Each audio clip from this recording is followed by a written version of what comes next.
Is it amnesia? Or is it just a giant political machine at work? I think we know the answer to that.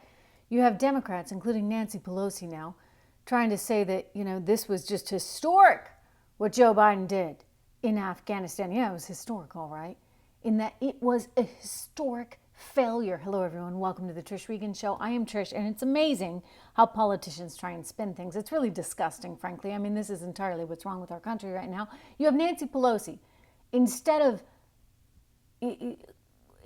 taking any accountability on behalf of her party for the disaster that we saw in Afghanistan, which, by the way, the American people recognize, and all the polls show that. I'm going to get to that in a little bit. Anyway, she's going on and on now about how this was somehow a historic withdrawal from Afghanistan. Historic, and it led to 13 members of the U.S. military now dead. It led to a situation in which we had hundreds of Americans still on the ground in Afghanistan, despite the fact that our military has left. I mean, I'm looking at this and I'm saying it was a historic failure. She's looking at it with her, rose-colored glasses of let's spin this to try and make it or sell it to the American people, who, by the way, are too darn smart to buy any of it. She's selling it as a total success. I mean, it's just so obviously political and so obviously wrong. And I don't care what side of the aisle you're on right now. I mean, this is just obvious, right? There's a way to get out and there's a way to get out. And you don't do it the way that was just done. Again, Americans recognize this, whether Nancy Pelosi is willing to or not. Hello, everyone. Again, welcome to the Trish Regan Show. I'm Trish. Just a reminder, I want you to download the entire audio version of this podcast on Apple iTunes or on Spotify or on Pandora or wherever you get your podcast. You need to go there. You need to download this show so that you get it delivered to you every single day. I'm here every single day, and I'm not going away because I have too much to say, and it's too important a time, I think, for us as a nation. Somebody has to be willing to call things like they are, without the political bias that's so entrenched in everything that you see right now. Obviously, when it comes to Nancy Pelosi saying that this was a historic success. Anyway, I also want you not just to download the podcast, but to go to trishintel.com. Trishintel, TRISHINTEL.com. That is my website, and I want you to download this newsletter because I'm covering for you with my team all the stories that matter every single day.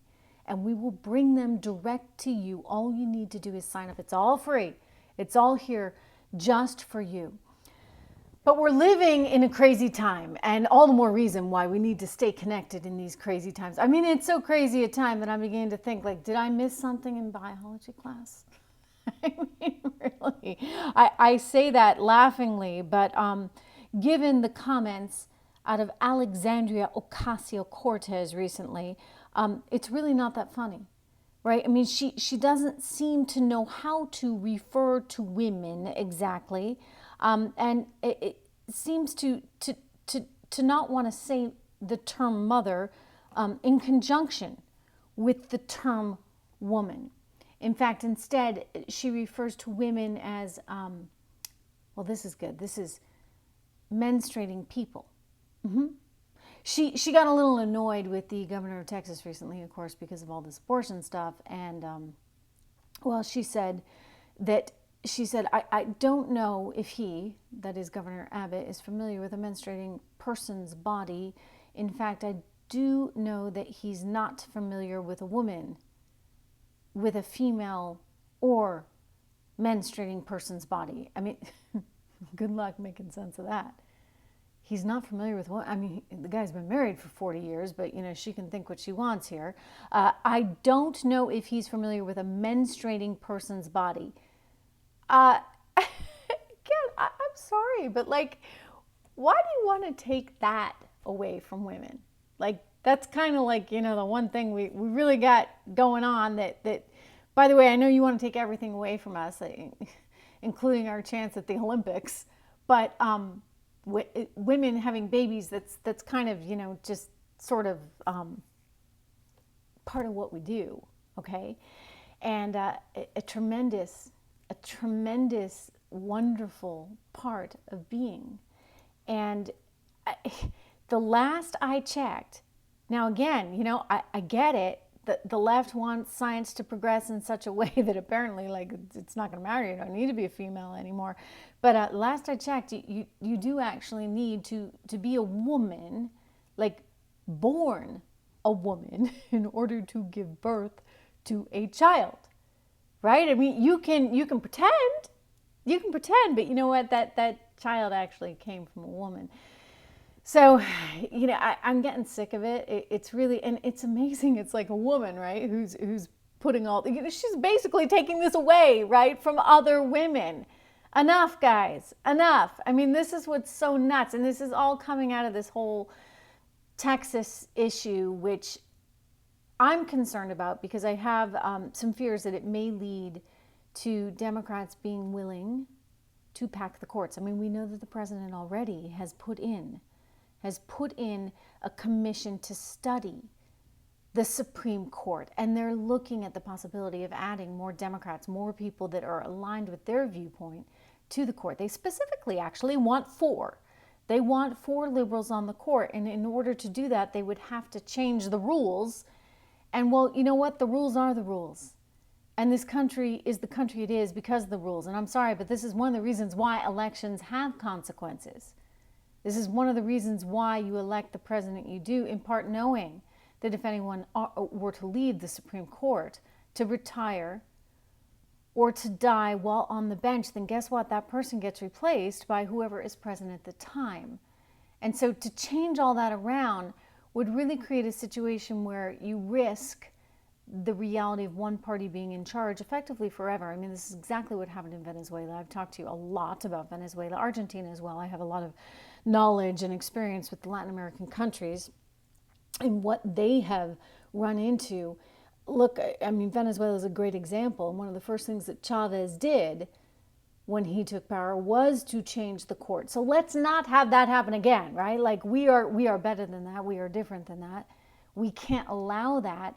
And so it's one of the reasons why a group called First Liberty, it's a law firm, a nonprofit law firm, they have gone to the president, they've put forward a letter, they have a petition that you should sign. Go to CouP.com. You should sign this. Make sure you go there and participate in this, because I think we all need to have a voice right now. We all need to be able to speak up and to say something, because this is not what we want, right, for our country. So First Liberty, again, has taken this on as their cause. They have a petition, CouP.com, to take back our court, should it ever go the way that we're thinking. But by the way, it should never go that way, period, right? So they want to stop it in its tracks. And so I want you to join them. They've got a tremendous group of people, including Americans for Prosperity, Heritage Foundation, among some other really top-notch organizations. So go to supremecoup.com, COUP, and sign up and do your part, right, to take control of this country, which is so important right now. Look, I think that regardless of how you feel maybe as a conservative, what you are seeing nationwide is a big shift. People are saying, enough, you know what, this doesn't make any sense. You're talking about $3.5 trillion that you want to spend on an infrastructure plan that's not really infrastructure. Let's not kid ourselves. I mean, you know, home care for elderly, it's not infrastructure. I mean, a noble thing to do, by the way, and I love all these programs. You know what? I think they're fantastic. I just don't know how we're going to pay for them. And when you tell us it's infrastructure, let's at least make it infrastructure. Anyway, the American public, they've caught on to this, and that's one of the reasons why you're seeing increasingly polls show you they are fed up. They are so disgusted, no matter how Nancy Pelosi tries to spin it and the giant political machine goes to work. None of them are believing it. And so another survey by Civkis came out saying 41% of Americans actually disapprove of Joe Biden's job in office. Now, this again relates exactly back to the Afghanistan debacle. Here we are coming up on the anniversary of 9/11, and 20 years later, what do we have to show for it? A lot of people dead, a lot more risk, and a lot of money spent. None of it makes any sense. Please make sure that you go to trishintel.com and sign up for my newsletter. If you haven't already, please make sure that you download this audio version of the podcast on Apple iTunes, on Spotify, anywhere you get your podcasts. This is an important time. We have a lot of work to do. We need to make sure that we take care of our country for the next generation. And the only way to do that is to ensure freedom and to ensure prosperity and opportunity for all. Thank you so much for listening. I will be back with you again tomorrow. Good to see you as always. Do make sure that you subscribe to this channel if you're watching on video, on Rumble, on YouTube, wherever you're getting your video, IGTV. I am there, and we're going to continue pursuing these causes. Thank you again.